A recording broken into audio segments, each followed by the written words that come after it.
cats and kittens. I'm kidding. That's not how we're gonna do this ever. But I promised a friend I would. I accepted her challenge. Okay. So today we're gonna make some cream spinach. And I know there's like a lot of hot opinions about spinach, but I'm gonna teach you maybe a way to do it that will make you like it. I think where people go wrong in spinach is that my coffee maker's done. Cheers. This is my mug I got from my solo vacation to Nashville this summer. So the little motel I stayed at. So just like that was the first time I did that, and I didn't know I would like it as much as I did. Spinach, creamed spinach, might be something you don't know that you like. So anyway, it's pretty simple, but it's a two-step kind of process. So the first thing we're gonna do is wilt our spinach. Now, I think where a lot of people go wrong is that they immediately think that they need to boil it, and don't ever put your spinach in water. Makes it slimy, makes it weird, and nobody likes it. So we are just gonna wilt it a little bit on the stove. Now, spinach has some water in it, so it's gonna release a little bit of liquid. And it's gonna do kind of some of the work on its own, which is convenient for us. Like, the less work we have to do, the better. So we're gonna saute it. I'll show you a little bit how we do that. I'm just doing 2 5-ounce containers. It's gonna make a lot less than you think. That's the thing about spinach, is you need quite a bit. But we're just kind of winging it here a little bit. So we'll see kind of how much this makes, and you can eyeball it at the end and decide if you need to increase, decrease, whatever, to accommodate your family size. So we're gonna do that. As soon as it's done, it's gonna go in my sink, which is right over here, in a colander, and we're gonna let it drain as we make the sauce that it's gonna go in. We'll use the same pan. So it's a 2-step process, same pan. And then we'll kind of wring it out a little bit, chop it up, and add it to the sauce that we make. So really pretty simple. So I'm getting my pan hot. I am going to start it off with a little bit of oil. Okay, right here. Just a little. This is already a nonstick pan, but I just don't want any burnt spinach, because that would be super gross.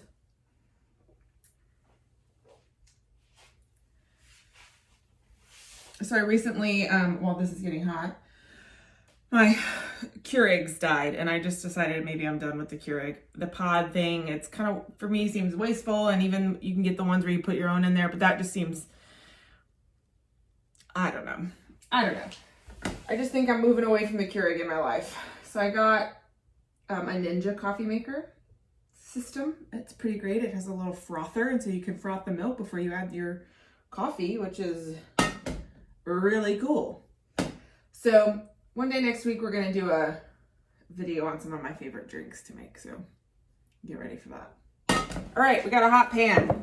I'm going to add in my spinach. I'm probably just going to do 1 package at a time. I'll just show you how to do one. You've seen them all, This is going to go a little faster than you think. The spinach is already pretty tender, so really we're just trying to wilt a little bit of that crunch out, and that's it.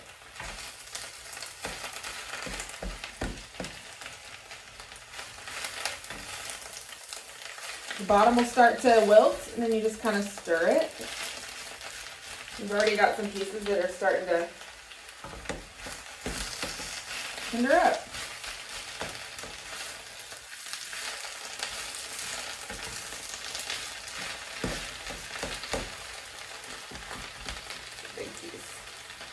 Big piece.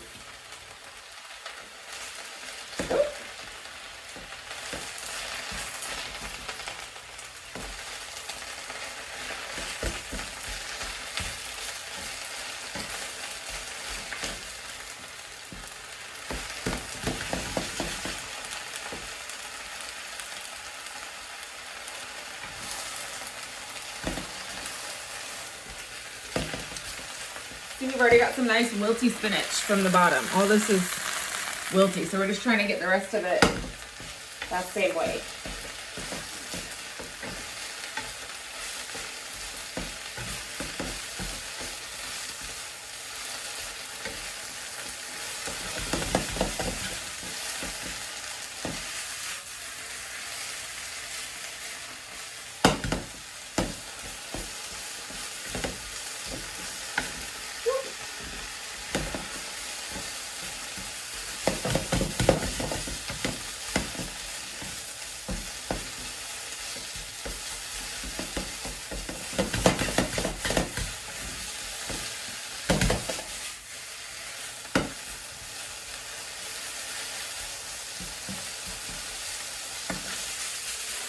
And that's pretty much done. Pretty simple. It took about a minute, maybe a minute and a half. So we're gonna toss this into the colander. Way any liquid can start draining. The benefits of sauteing over boiling are a lot of reasons. One, like taste and texture, which is huge. But also when you boil things, it leaches out all the vitamins. So this is gonna keep a lot of the beneficial properties of spinach. And it also just preserves the color. This doesn't really brown quite as much, so you don't get this like weird brown sort of spinach situation, which nobody likes. So I'm gonna saute the rest of this, and in magic, we'll be ready in like 3, 2, 1. And I'm done. Done. All right, so this next part is gonna go pretty quickly. I've got, what is this, like 2.5 tablespoons of butter? You know you're getting towards the end of the week where you're like, I think this will be enough. I don't really know.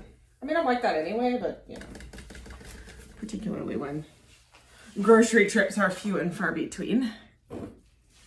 We're gonna let it melt. Come on, baby. This is good.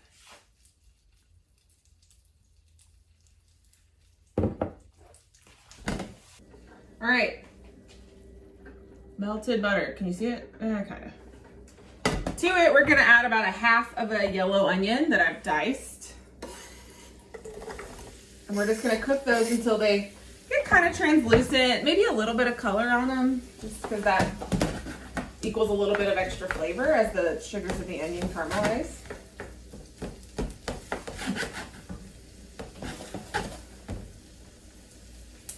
Crunchy little piece of spinach.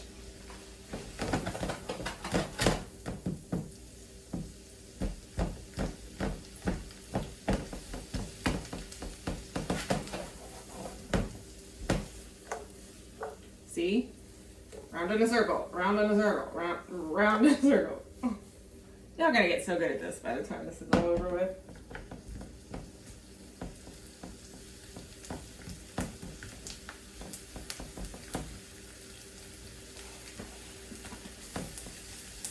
There's not like a better smell to me than like butter and onions on a stove. It smells just like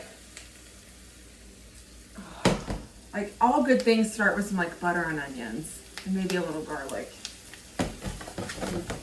It's like a memory of like culinary school. Everything is butter and onions.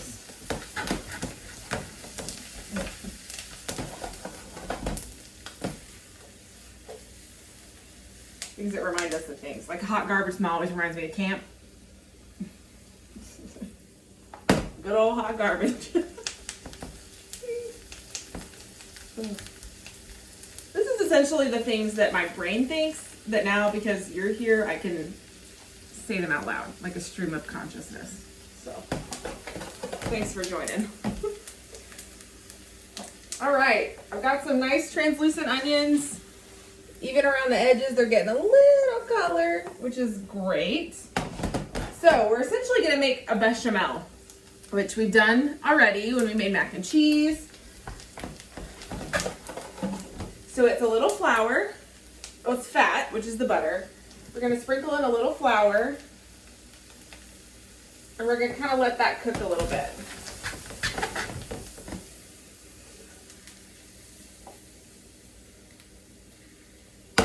You don't want a raw flour taste.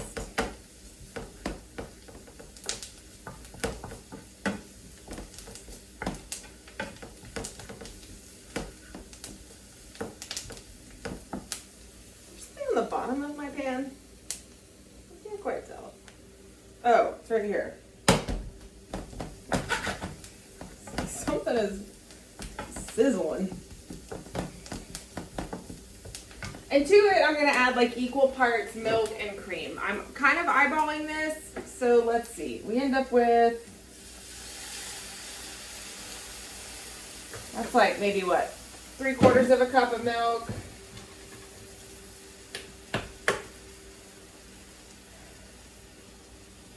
Do maybe 1/2 cup of cream. We're gonna cook this down a little bit until it thickens.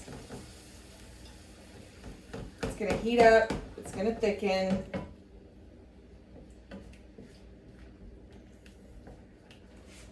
Now we're gonna season, a little salt, little pepper. It's also very traditional and stuff like this to put a little nutmeg, but that is completely optional. I'm probably gonna leave it out because I know I'm serving this with a beef braciole that's got tomato sauce on it, and so I don't want like a weird competing flavor situation. A little bit of pepper. And like I said, because I know what I'm serving this with, some pasta and some of that beef, I'm gonna throw in a little Parmesan cheese because I have some on hand. I think it'll taste really nice with what I'm using it for. And then I'm gonna take this off the heat. So this is our cream sauce. Now really, the base of this you can put in anything, and creamed any kind of vegetable. So really it's not so much the spinach that's important, you know, as the technique. Okay, so I've got my spinach in the colander. It's right here. I'm gonna give it a good squeeze. In a perfect world, I would do that in paper towels, or like a really clean kitchen rag, but I think just for the purposes of today, I'm just gonna wring it out with my hands and then throw it onto my cutting board.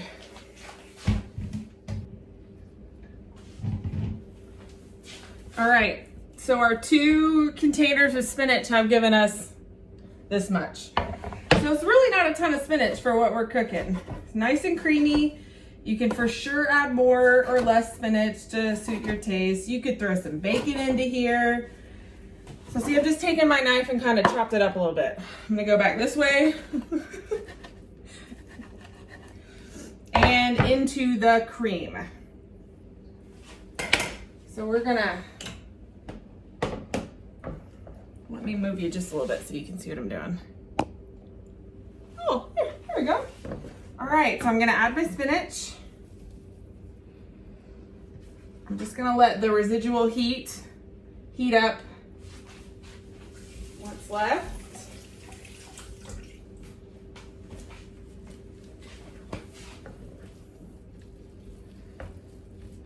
Now you can serve this hot immediately. You can reheat it the next day. You can thin it out a little bit with maybe some sour cream or something like that and have it like spinach dip with maybe some like bacon or some other yummy things in there. So that's pretty versatile. So this is our cream spinach, and I know some of you are still like, still ain't gonna eat it. Well, that's fine. But maybe there's a few of you out there that will be like, well, maybe I'll finally like this. And that is who this is for. So anyway, I'm gonna get started on our beef braciole, which you will see tomorrow, and I'll see you tomorrow. So bye.